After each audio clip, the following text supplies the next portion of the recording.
Uni g'ururi Xorazm, Pahlavon Mahmud, Polvon Pir, Hazrat Pahlavon, Mahmud Puryoyvali, ba'zan esa jangovar ruhi uchun Xitoli deb atashgan.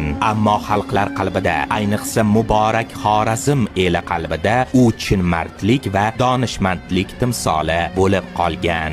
Mahmud 1247-yilda Xiva yaqinida tug'ilgan.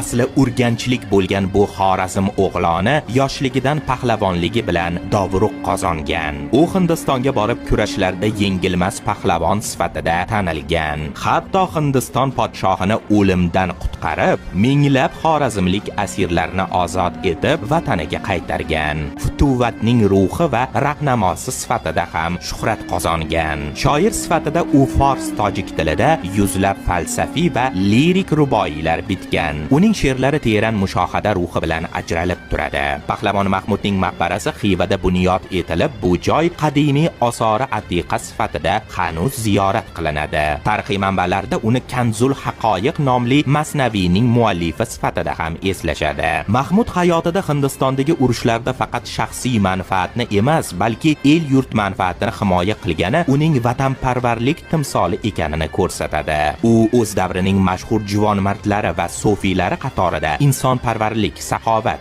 adolat g'oyalarini targ'ib etgan. Xorazmning ko'hna naqqoshlari va olimlari Pahlavon Mahmudning ruboiylarini ko'p yillar davomida asrab-avaylab kelishgan. Ustozlar va kotiblar uning merosini ko'chirib, tuzatib, saqlab qolgan. Ammo ba'zi nodir nusxalar afsuski yo'qolib ketgan. Shoir o'z ruboiylarida nodonlik va molparastlikni qoralaydi, mardlik va muruvvatga esa maqtov o'qiydi. Pahlavon Mahmudning falsafasi har bir insonning vijdonini uyg'otib, uni mardlikka, saxovatga chorlaydi. 1326-yilda vafot etgan Pahlavon abadiy yashaydi. Uning sermazmun hayoti, ma'naviy jasorati va she'riy merosi har doim biz uchun buyuk ilhom manbai bo'lib qoladi.